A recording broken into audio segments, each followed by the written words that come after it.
Hi everyone, it's Kathy here, and I need to make a video, and I realised that I still haven't got my lapel mic. Sorry about that, mic hacks. And if I don't get this out to you now while it's in my head, while it's in my mind, it's something that I may never get around to it. You may not ever get this information. I want to talk to you today more about what to do when things go wrong. And what do I mean by when things go wrong? This is something that is going wrong right now. I'm asking Willow just to lower her head. I've taught her this, thank you. I've taught her this to release from pressure, from a nice soft pressure, but sometimes it just doesn't sink in for her, so it's not solid enough in her training yet.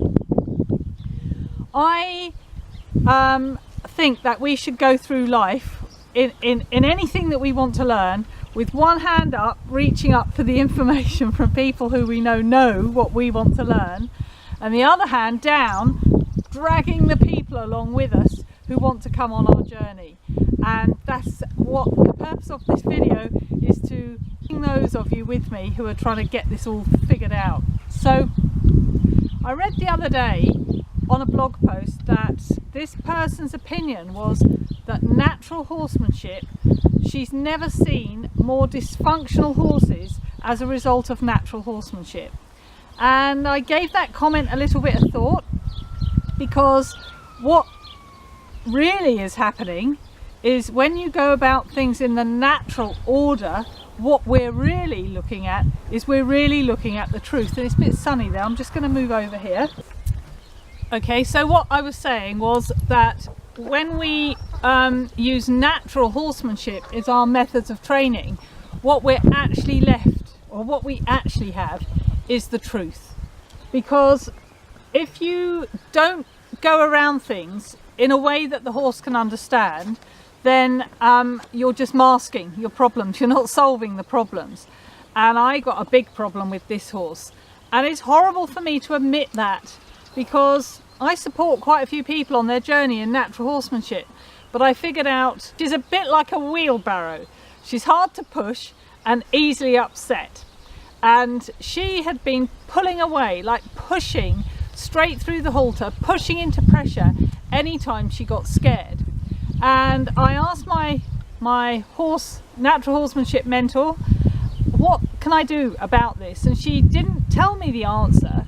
She asked me to look to myself, and she said, set it up for success. Because if the horse is pulling away from me, then that's not successful, is it? It's actually setting it up for making a habit. Anytime she gets fearful, she just barges off and pushes through the halter. So I was told to set it up for success. That meant rigging up a round pen, like a little round pen arena where I thought she could not escape from.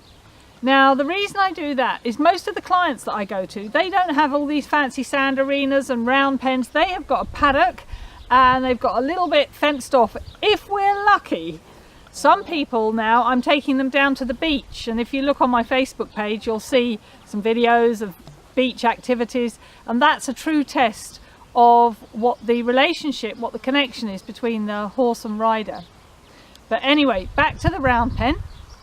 So I set myself up a round pen, and I made it quite small, and I came back in, even with my gloves on and the level of skill that I have. When this horse gets scared, she flips. I do not see it coming. She flips her head and she's gone. She's just gone, and there was not a chance that I could hold her. And this was becoming a habit, and habits, as we all know, are very hard to break. So my question for you is, when things are going wrong, how does it make you think? And how does it make you feel? It makes me feel bad about myself, because the horse didn't ask to be put in this situation. I've got two choices. And if you're in the same boat as me with the situation with your horse, you've got two choices, haven't you? You can either find a way that works, pick yourself up, and go back to basics and start with something that gives the horse confidence and just rebuild, or you can give up.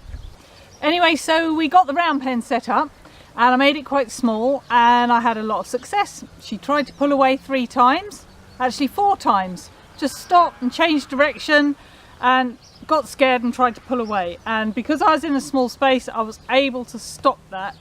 And I thought, great, I'm set myself up for success, and I'm showing my horse that she can be confident in my leadership. Because if I feel weak and pathetic, that doesn't inspire her with confidence that if she sticks with me, it'll be all right.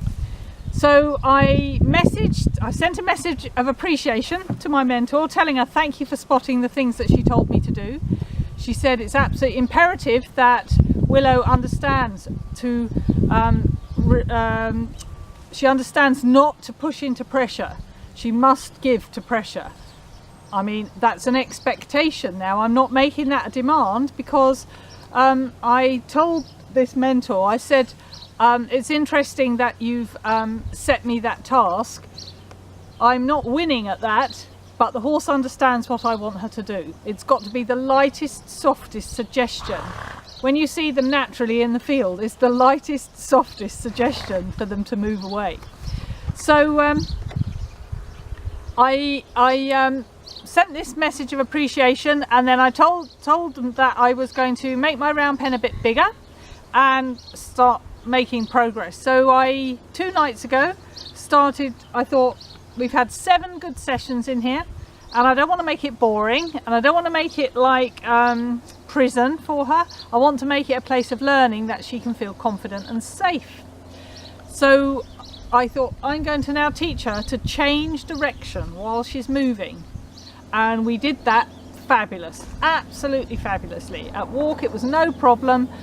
Going from right to left, it was no problem. It was so easy, like she'd been doing it all her life. And as soon as we went the other direction, she completely flipped again, whipped round the arena 3 or 4 times. I was thinking, I need to hold on to her, I need to teach her to come off of pressure, but she was so scared that she jumped out of my round pen, and I've measured the height over there. It is 5 foot. It comes up to here on my throat. And then, of course, it took me half an hour to catch her. Now she's blundering up and down the hayfield. There's an aircraft there.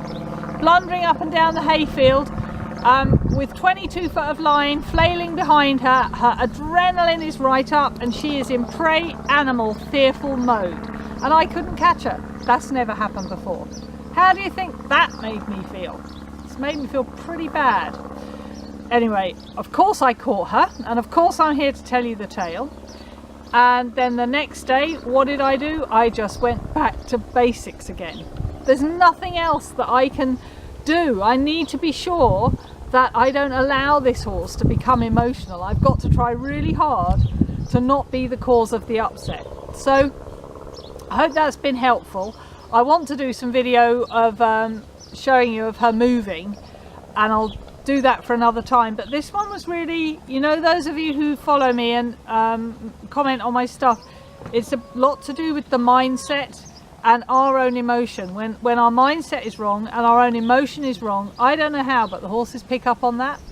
So if you're having a little struggle, a few people I'm in email correspondence with now and Facebook messaging, if you've got a problem, reach up with your hand and I'll reach down and I'll bring you with me. So I hope that's been helpful, sharing that little bit of mind space there, and I'll catch you on the next video. Thanks then, bye.